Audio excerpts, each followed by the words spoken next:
यहाँ कह रहा है नैलोरोफिन एक केमिकल सब्सटेंस है similar to morphine is used to combat withdrawal symptoms in narcotic users.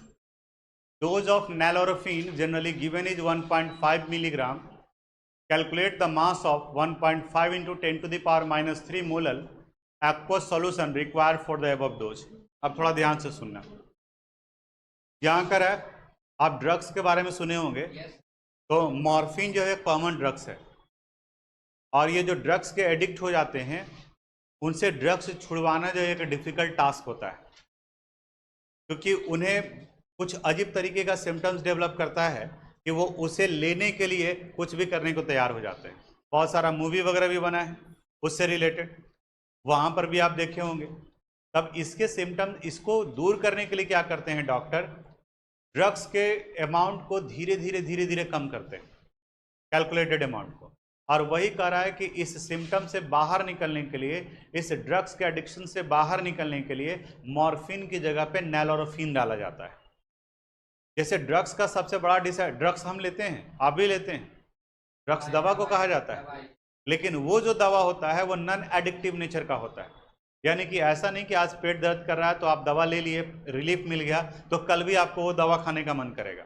अगर वो दवा खाने का मन कर रहा है इसका मतलब उसमें एडिक्टिव नेचर है, यानी आपको हर दिन रिक्वायरमेंट का जरूरत पड़ सकता है।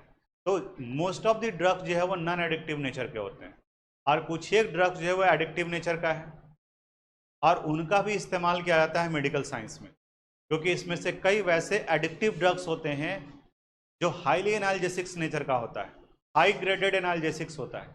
एनाल्जेसिक्स यानी कि जो पेन किलर के रूप में काम करते हैं, तो उनका डोज जो है वो डॉक्टर कैलकुलेट करके देते हैं पेशेंट को। जैसे हार्ट अटैक आया तो हार्ट अटैक के समय कहा जाता है कि आदमी को इतना ज़्यादा पेन होता है जितना वो लाइफ में फर्स्ट टाइम फील कर रहा होता है, यानी इतना ज़्यादा पेन। आप छत से गिर गए हैं, चोट लगा है आपको, आपका हाथ कट गया है, चोट लगा है आपको कोई बहुत मारा है तो चोट लगा है, इन सब से कहीं ज़्यादा होता है जब आपको हार्ट अटैक आएगा। कहता है कि हार्ट अटैक के समय में इतना ज़्यादा पेन आता है कि आदमी के पूरे शरीर से पसीना चलने लगता है और आवाज़ भी नहीं निकल पाता है। आप देखते होंगे अभी दोस्त वगैरह के साथ में करते हैं तो कोई पीठ पर मार दिया कस के, ऐसे करके आवाज़ हल्का सा निकलता है, ठीक है, यानी कि आवाज़ जो है बैठ रहा है। अब उसी तरीके से आप इमेजिन कर सकते हैं कि कितना ज़्यादा पेन होता है। तो उस कंडीशन में जो है वो दिया जाता है। कैंसर, टर्मिनल कैंसर के केस में भी दिया जाता है, वहाँ पर भी इस्तेमाल करते हैं। तो यहाँ पर एक डोज कैलकुलेट करके बताया गया है कि मॉर्फिन की जगह पे नैलोरोफिन दिया जाना है और नैलोरोफिन का जनरली डोज कितना होना चाहिए, 1.5 मिलीग्राम। और हम लोग जो दवा खरीदते हैं तो उसमें वो लिखा होता है, एक ही दवा आप लेने के लिए जाएंगे तो वहाँ आपसे पूछेगा कितने mg का दें, तो आप बोलते हैं पैरासीटामोल 100 mg का दे दीजिए, 50 mg का दे दीजिए। तो अगर मान ली कि 50 mg नहीं है, 100 mg है, तो वहाँ बोलेगा इसका आधा खा लीजिएगा। अगर मान ली कि 20 mg का और आपको चाहिए 50 mg, तो बोलेगा इसको 3 को खा लीजिए, 10 mg ज़्यादा हो रहा है, 3 को खा लीजिएगा, 3 बार करके खा लीजिएगा। तो यानी कि एक दिन में आपके बॉडी में 60 mg चला गया। तो उसी तरह से इसका कैलकुलेटेड अमाउंट दिया हुआ है 1.5 मिलीग्राम। तो मास ऑफ सॉल्यूट निकल गया। Calculate the mass of 1.5 into 10 to the power -3 molar aqueous solution. यानी कि अब यहाँ करा है कि जो मोललिटी दिया हुआ है सॉल्यूशन का, ये इनका ये कंसंट्रेशन है 1.5 into 10 to the power -3 molar. तो आपको कहा जा रहा है कि इसका कितना अमाउंट आप लेंगे। अब देखो यहाँ पर नैलोरोफिन का फार्मूला दिया हुआ है, ठीक है, बोर्ड पर देखना, आप थोड़ा कैलकुलेट करोगे, हम हिंट्स दे रहे हैं। मास ऑफ सॉल्यूट बताओ, पता है कितना gram, 1.5 into 10 to the power -3 gram. Milligram है ना, इसको ग्राम में कन्वर्ट कर दिए। अब आप बताओ सॉल्यूट का मोलर मास पता है, निकल जाएगा इससे। तो अब बताओ यहां के बाद में आप मोल ऑफ सॉल्यूट निकाल सकते हैं, निकल जाएगा। अब मोल पता है और इस सॉल्यूशन का मोललिटी दिया हुआ है, ये दिया हुआ है।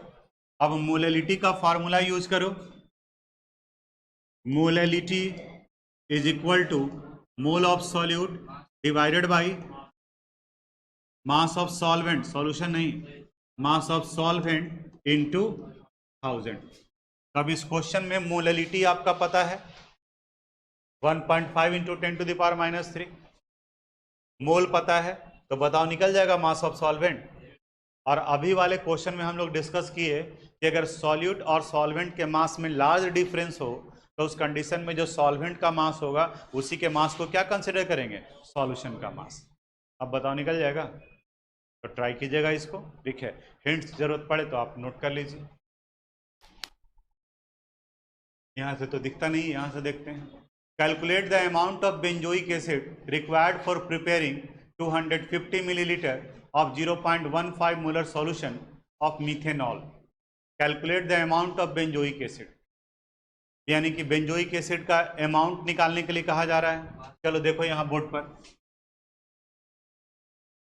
मास ऑफ बेंजोइक एसिड यानी C6H5COOH, इसको आप x मान लो, x ग्राम। ठीक है, बताओ तो इसका मोलर मास कितना आएगा,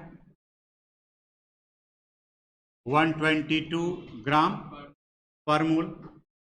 अब बताओ इसका मूल निकल जाएगा, x डिवाइडेड बाई 122। अब इस क्वेश्चन में वॉल्यूम भी दिया हुआ है, वॉल्यूम ऑफ सॉल्यूशन कितना, 250 मिलीलीटर। मोलैरिटी का वैल्यू दिया हुआ है 0.15 मोलर। अब फार्मूला यूज करो, वॉल्यूम यहां ये निकला है, molarity is equal to number of mole by volume of solution. अगर ये मिलीलीटर में है तो मल्टीप्लाई कर देंगे 1000 से। बताओ मोलैरिटी का वैल्यू कितना आ गया, 0.15। मोल का वैल्यू कितना है, x डिवाइडेड बाई 122। वॉल्यूम कितना है 250 इंटू 1000। अब बताओ x निकल जाएगा, यही कैलकुलेट करना था। तो कंसंट्रेशन ऑफ सॉल्यूशन से रिलेटेड जितना क्वेश्चन था वो सारा क्वेश्चन यहाँ डिस्कस कर दिए, इन टेक्स्ट का भी, एक्सरसाइज का भी, ये सारा का सारा पार्ट। ठीक है, इसको नोट कीजिए, फिर आगे बढ़ते हैं हम लोग, अभी है 10 मिनट टाइम।